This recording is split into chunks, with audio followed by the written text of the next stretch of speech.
Hekate being associated with serpents and my love for dragons was always a point of curiosity for me. I think a lot of people forget a lot of dark feminine goddesses are associated with dragon energy. It's because that dragon energy is associated with like darkness. It's associated with the void.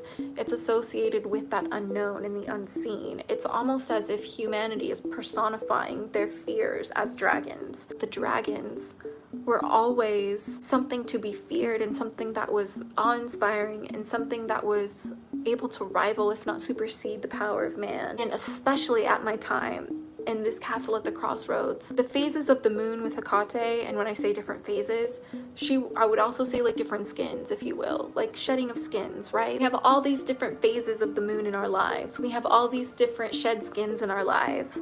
Is kind of the overall lesson that Hekate told me and taught me in my life. I don't mean to alarm anybody, but in my time here is when I started to feel enabled to explore darker kinds of magic, like cursing and hexing, and mess around with some love spells I shouldn't have, and like tried to casted out of jealousy. I was a child when I practiced, mind you, for some of my craft. Let's not forget I was a kid and was just trying my best to understand how to navigate my world. I've been through a lot, and so it really alters the way that I perceive reality. The one way growing up that really enabled me to take control of that narrative for my life was my witchcraft, and large in part was influenced by Hekate. I will probably always identify as a solo practitioner simply because that is kind of how it goes when you're a dragon witch, and it's truly the most challenging part of my life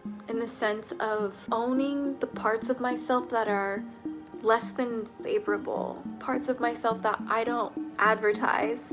Working with Hekate was the experience of my lifetime. It taught me how to show up. It taught me how I wanted to practice. My practice now is nothing like those packets that I used to get, but those packets that I used to get informed huge parts of my practice. I think is a beautiful paradox that is also encapsulated by Hekate's dark feminine energy, being a dark goddess, as well as, you know, her association with serpents and snakes.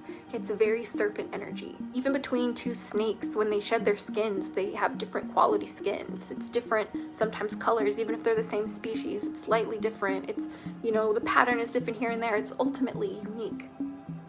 Ultimately a spectrum everywhere you look. And why do we forget that? Why do we forget that? I can't forget that.